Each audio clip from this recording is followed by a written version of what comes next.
Well, thank you all for joining today. I'm happy to have the opportunity to introduce Matthias Doepke, who is the HSBC Research Professor in the Department of Economics here at Northwestern.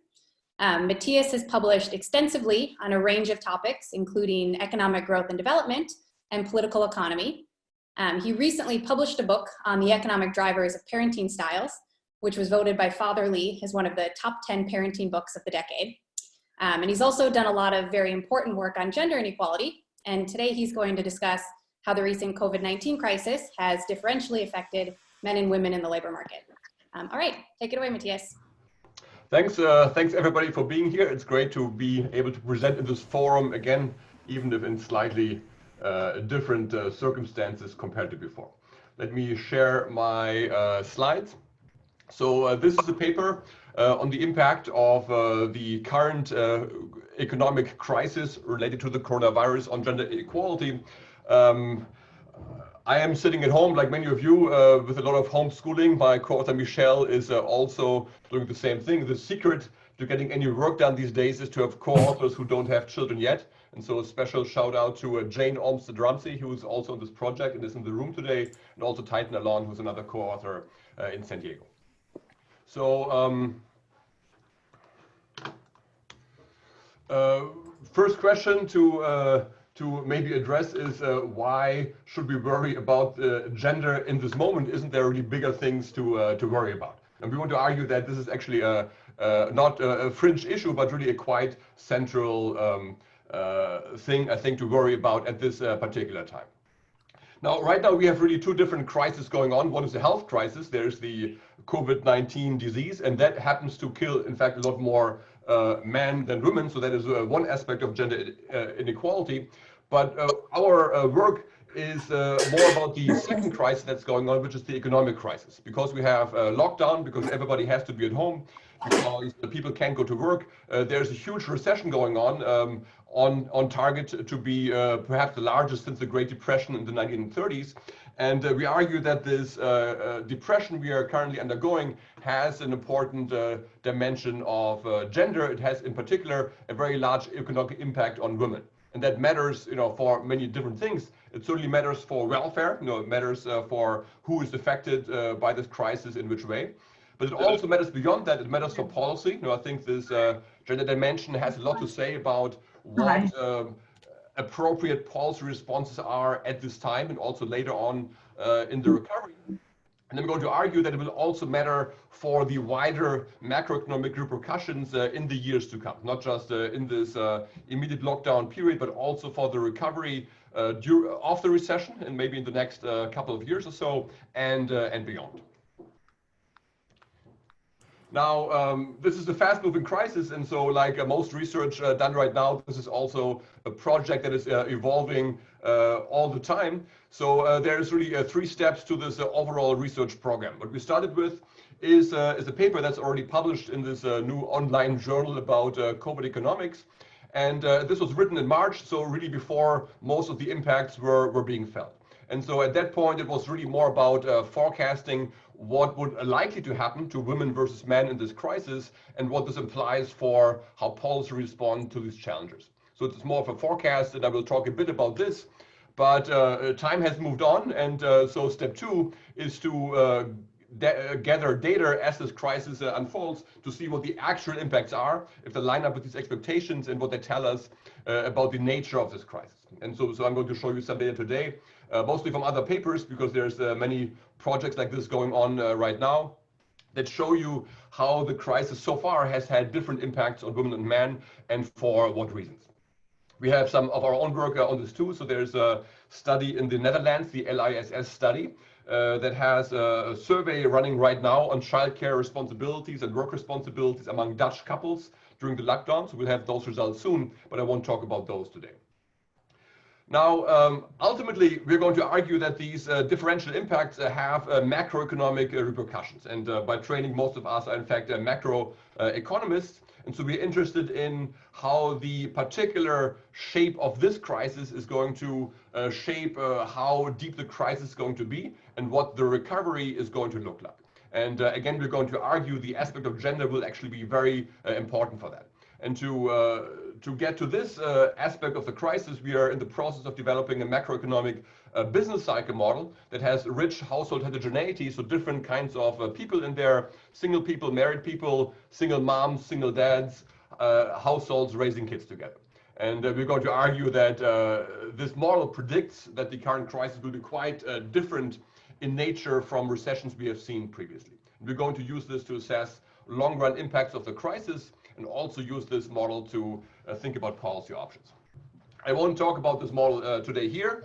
We don't have that much time, but it's where this overall project is headed. Sorry, guys. Hey. Yes. Was there a question? Okay, maybe not. Okay, all right. So let me start from the benchmark. Now we're going to argue that the recession is different from regular recessions. So I want to just to establish a baseline, point out that regular recessions, in fact, also are very gendered, but they're gendered in the way that regular recessions hit men a lot more than women. So this is an example of this. This is a picture of the variation in total labor supply, so hours supplied. And what you see here is the deviation from the trend, so the cyclical component, we call it, of labor supply. It really just tells you kind of how much labor supply for different groups varies over the business cycle. For example, here in the late 2000s, you see the Great Recession, 81 recession, and so on. And this is done for this is done by gender and marital status. So you see in black the men, in red the women, and then also by married versus unmarried. And so you see in this picture that the fluctuation of male labor supply is a lot larger than the fluctuation of female labor supply over the cycle. And the lowest fluctuations, in fact, are for married women. So married women have the lowest cyclical fluctuation in labor supply. And that by itself is kind of an interesting observation, because at the micro level, if you just look at how elastic labor supply of different groups is to, say, wage changes, you in fact find that the married women have the most elastic labor supply. So this might at first sight be a surprise. I think the way to interpret this is that a lot of this has to do with insurance. That in a downturn, men are heavily affected, and so married women have an additional motive to keep working, to maybe even work more, to make up for some of these income losses. So this differential impact on women and men plays an important role for how households can in fact adjust to a shock and how they can insure themselves to the risk of unemployment during a downturn. In this table, you see a different representation of this of these same facts. So what this table shows you is what we call the volatility of labor supply, which is just the percentage standard deviation of labor supply for women and for men, and also broken down by marital status. Total volatility is just the straight standard deviation in percentage terms. The cyclical volatility is the component of that is correlated with the business cycle. So we essentially regress labor supply on aggregate output changes and then see how much of this correlates with cyclical variation. And from this you can compute how much male versus female labor supply contributes to the overall volatility of labor supply over the cycle. And then the last line over here, you can see, do I have,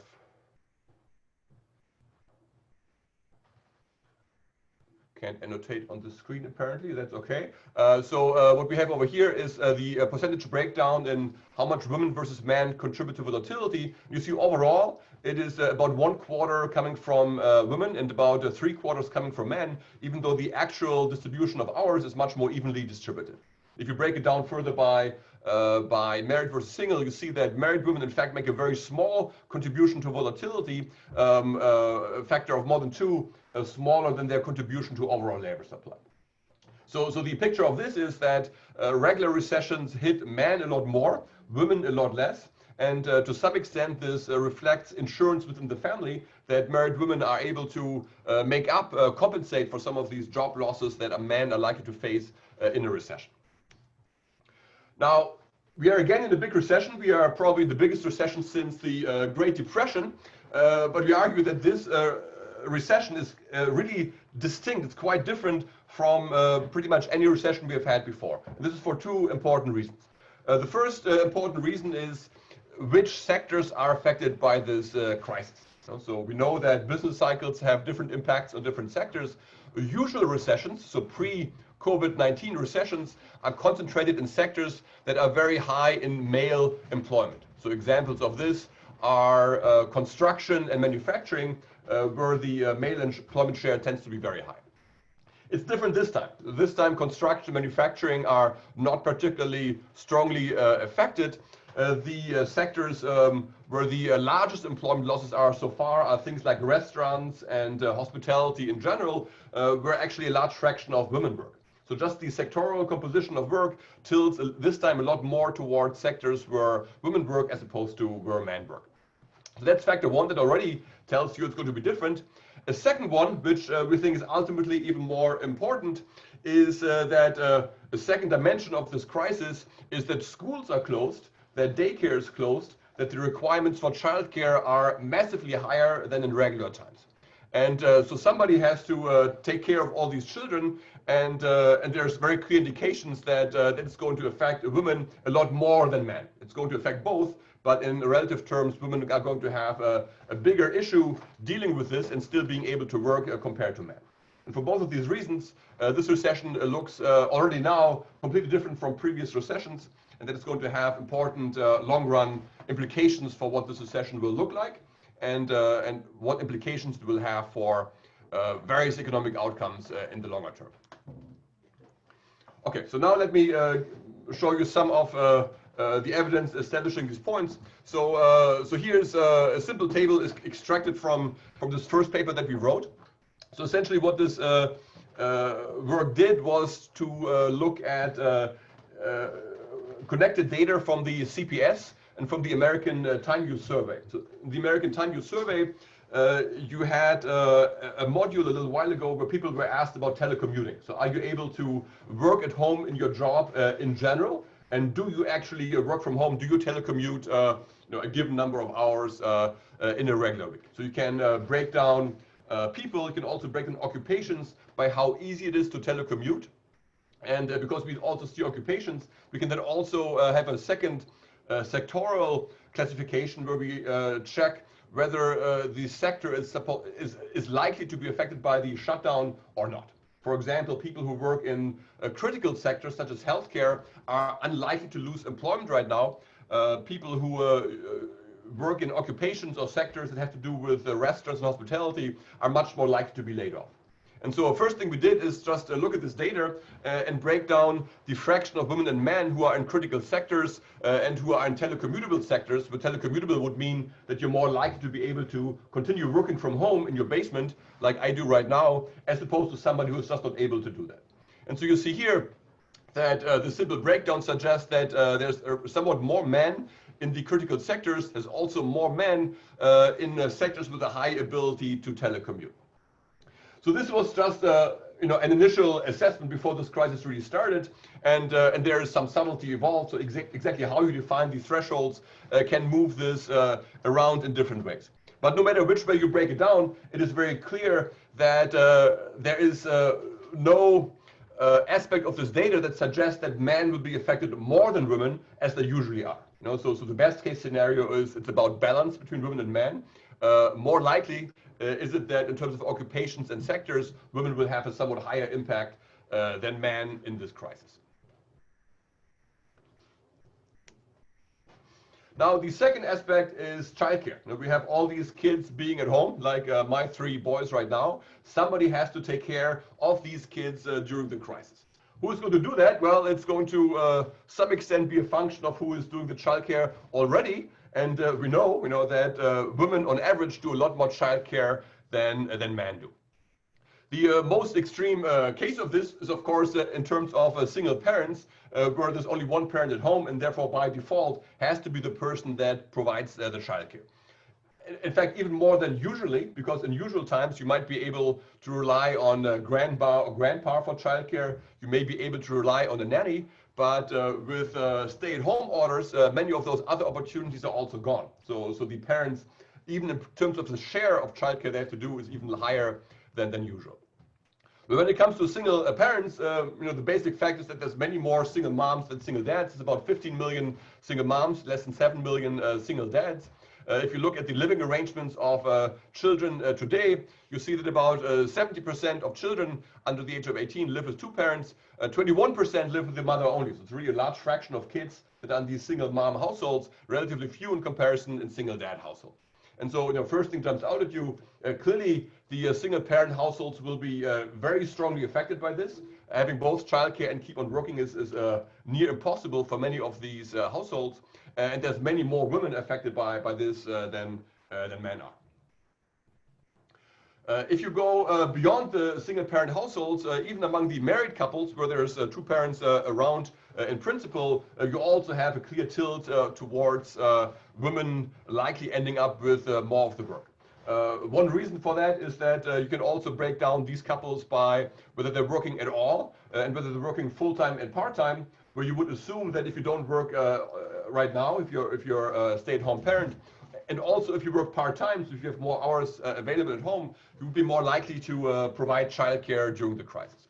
And this is just a breakdown of married couples with children by employment status.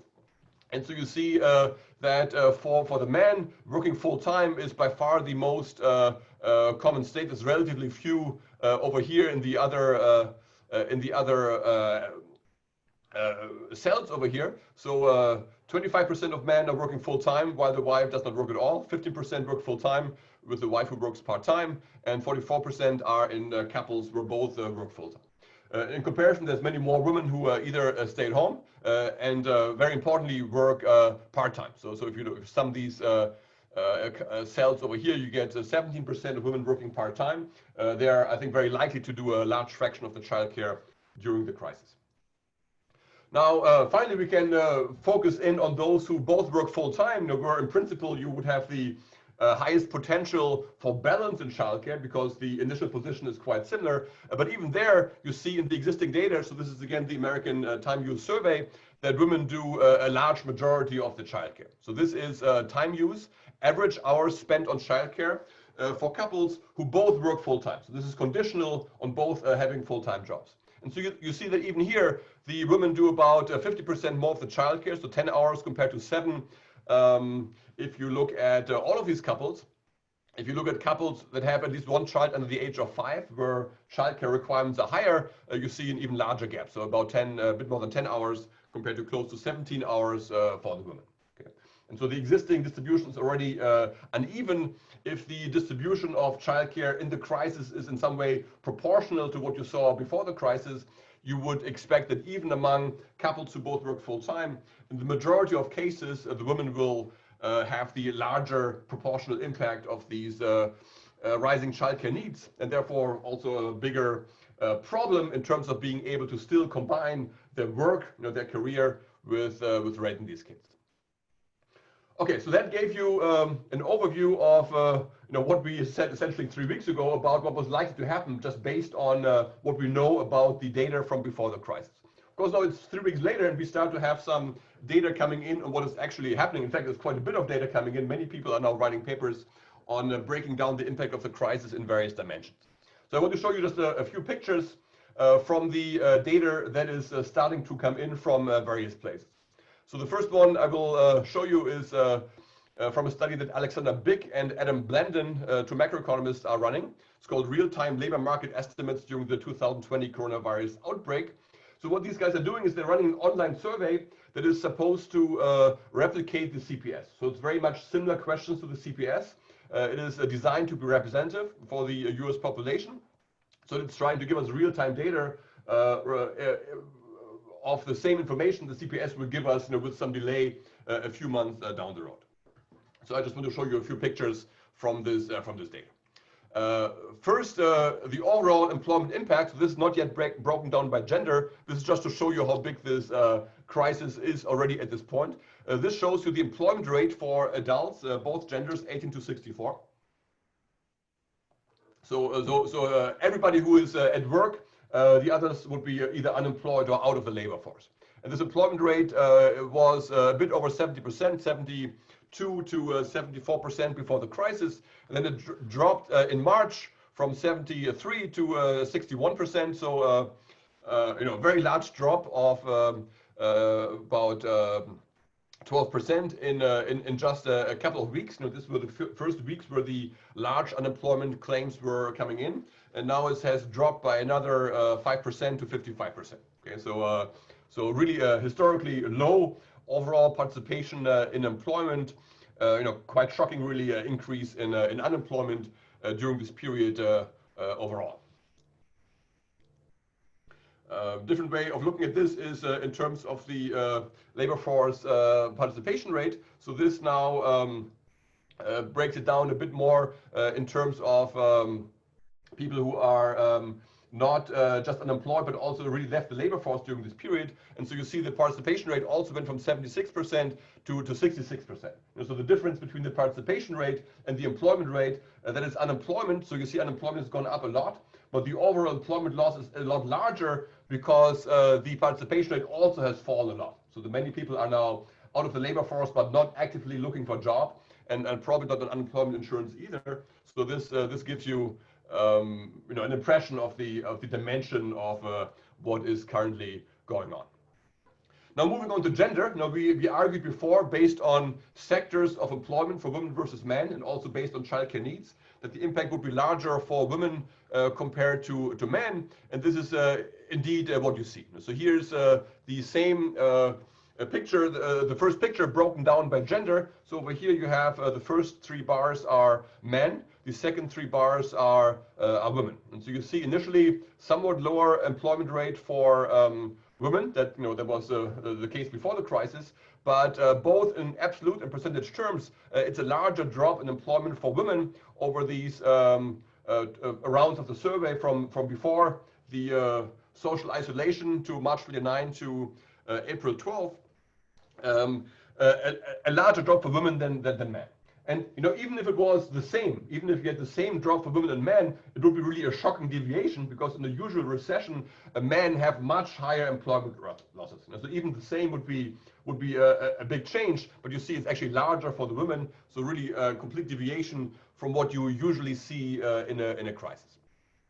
You also see a bit of a change to hours. So if you look at people who still have jobs, their hours have also dropped. So there seems to be some impact in terms of how much work you still can do. Might be that you're just in less demand. Might also be that the childcare requirements have some impact on how much time they're able to supply you.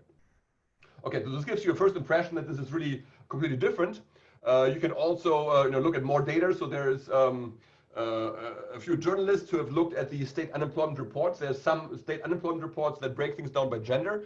They found that in all states, so you can find this information so far, women have filed the majority of unemployment claims, more than men. Again, completely different from the usual pattern. So the women's share in this data ranges from 53% in Wyoming to 67% in Alabama. At the national level, we don't have this information yet. There's always a lag for the National Employment Report, but it's very suggestive that once these numbers come out in a month or so, we will see that nationwide, the majority of unemployment claims were indeed filed by women this time, very different from the usual pattern. Want to show you just one slide on international evidence. So there's many of these studies done across countries, and many show the same thing, very similar patterns in various countries in terms of the impact in the labor market on women versus men.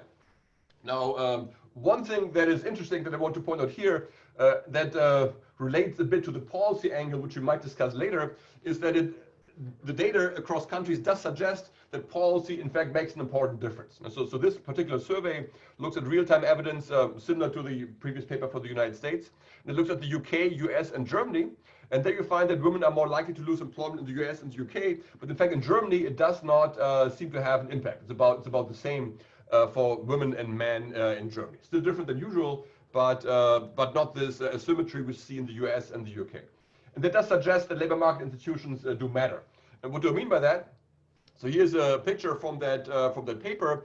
This breaks down the share of workers that lost their job so far from the survey, and it breaks this down by ability to work from home. So the fifth quintile would be people who have a very high ability to work from home, people like professors like us, and first would be where it's essentially almost impossible to work from home. Okay, and it shows you in all these countries the share of workers in each group that lost their job. This is not broken down by gender, it's just trying to show you the differential impact across countries. And so you see these huge job losses in the US and the UK. In fact, you see very small job losses in Germany. There's some gradient, but it's a different order of magnitude. And this suggests that this policy Germany has and some other European countries have also adopted of providing what they call Kurzarbeit, so essentially subsidies for firms to keep workers in employment and just reduce their hours as opposed to firing them. That this has been very successful in terms of keeping employment rates up. So you don't really have that much unemployment, which is potentially quite important because if you don't lose your job, it's very easy to go back to work once the lockdown ends, whereas coming back out of unemployment, like in the US and UK, many people now experience is a much harder challenge. Okay, so this was a quick look at just a couple of papers that give you current data in terms of who is affected by the current downturn, and it very much confirms this expectation that this is going to be a very unusual crisis in that it has a very strong impact on women, puts many women out of unemployment, completely different from the usual pattern. Now, what are the long-run repercussions of this? What is going to happen because of this difference? First of all, at the individual level, we know from a lot of existing work that unemployment, especially in a recession, leads to very persistent earnings losses. It's hard to get back to the same place where you were. And so simply by the fact that so many women are now getting unemployed and the ratio of male versus female is totally different, we would have expect to see a persistent impact on the gender wage gap. That in fact, as a result of these differential impacts on unemployment, we don't get a shrinking of the gender wage gap after this crisis, as you would usually expect after a recession, but maybe even a widening because of the individual aspect. Now, a second dimension is how strong is the recovery going to be in the first place? One thing we know from macro models of recessions, that one thing that's really important for how deep recessions are is what is the transmission of income shocks to consumption? Is there going to be a huge breakdown in demand because people lose their jobs? Or maybe are people able to insure themselves, maybe borrow from the future, find some way to still keep spending money even though the income is going down? Now, what we have in this recession is because women and men are both affected in very similar ways, we are lacking the usual insurance mechanism inside the family. In a usual recession, many families have only one of two workers losing a job, often the man, whereas the other worker is able to keep on going, which is really a shock absorber for this crisis for households, which makes the drop in consumption, the drop in demand, smaller than usual. In this recession, it looks like this shock absorber is really gone because women and men are very equally affected, and so that is likely to lead to a deeper recession and a slower recovery. Now, to quantify this, you want to have a macro model. So this is this aspect I was talking about earlier. We're now working on this model to see exactly how big this impact is going to be. Now, the last thing I want to talk about is the potential for even longer run changes. So we're going to argue that there's some potential for shifts, not just in income in the medium run, but also for shifts in social norms and ultimately the division of labor in the household in the even longer term. Now, why would I say this? So if you think about the causes of the gender wage gap today, one finding that's quite prominent in the recent literature is that children and childcare actually explain a lot of the gender wage gap. And there's a number of papers, so Clayton's work with co-authors is one example of this, that shows the gender wage gaps tend to be small between women and men before you have children, but then being pregnant, having a child has a much bigger impact on the earnings of mothers as opposed to fathers, and explains a lot of this gender wage gap. And so the fact that women continue to have the majority of responsibility for childcare, even if both are working full time, is an important part of this overall inequality in the labor market. Now, in the past, what we have seen is that social norms about childcare, about work, about women in the labor market do respond to shocks. So World War II was a big shock that had a long-run impact on the labor market. Another example is policy experiments with paternity leave, which also have some long-run repercussions.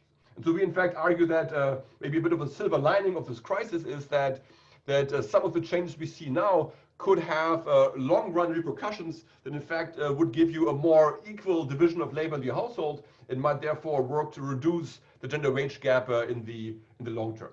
So one aspect of this is changing work organization. All these businesses are now used to workers being home. There are this is going to make it easier for all parents to combine careers and childcare, but even more importantly for the women who now have the majority of that problem.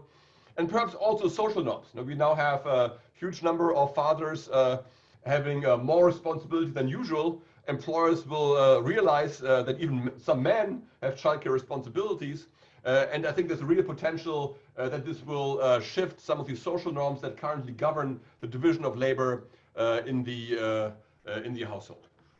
Now, I don't have a lot of time, so I think I will just show you a couple of pictures to conclude. We did some work with the time use data. So there you see, for example, that if you are able to telecommute, if you have more flexibility, you do provide more childcare, even if you are a man as opposed to a woman. So this is already predictive of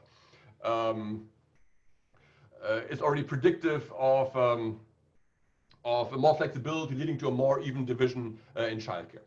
And the other possibility is that just the fact that so many men will now become more responsible in childcare, that this could have a long-run impact on the division of labor inside the household. Now, we have seen some papers on the experiments done in European countries with paternity leave, and then we see that even fairly small changes give you long-run impacts. And for example, Ferrer and Gonzalez had a study of an experiment in Spain where they gave 2 weeks of paternity leave to young fathers.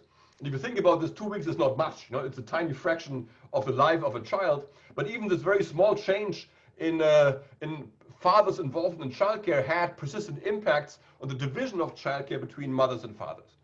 And now we have this much bigger thing. We have an explosion in the need for childcare in all these families.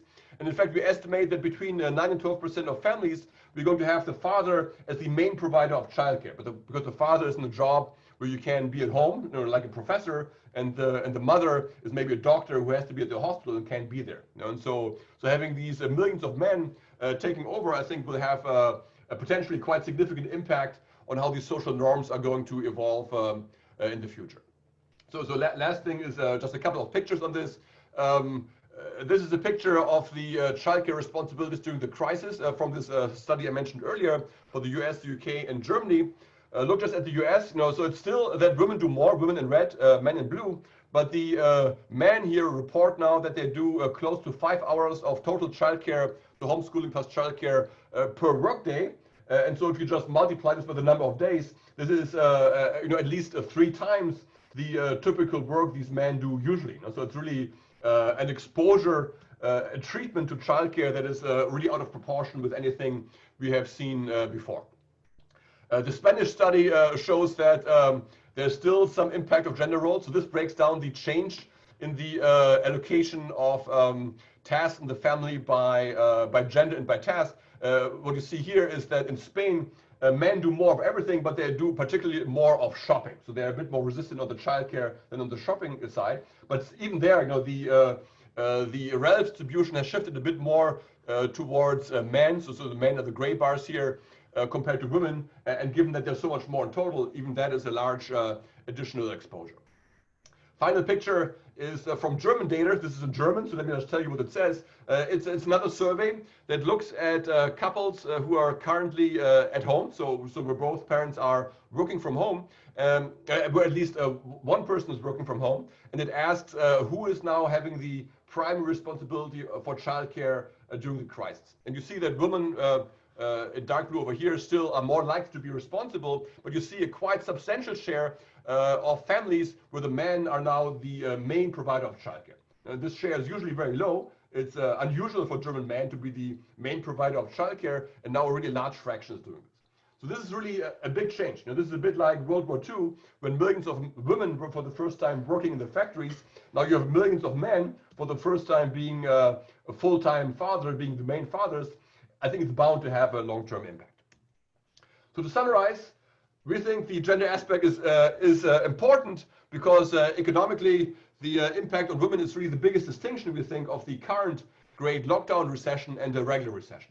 And this matters for a number of things. It matters for how policy should respond. I think the challenges for single parents in particular are now something that is of first order importance. That's maybe the first thing you should think about, how to react. It matters for the medium run. It matters for the impact on earnings for men and women in employment. It matters for how strong the recovery can be given the lack of insurance inside the family.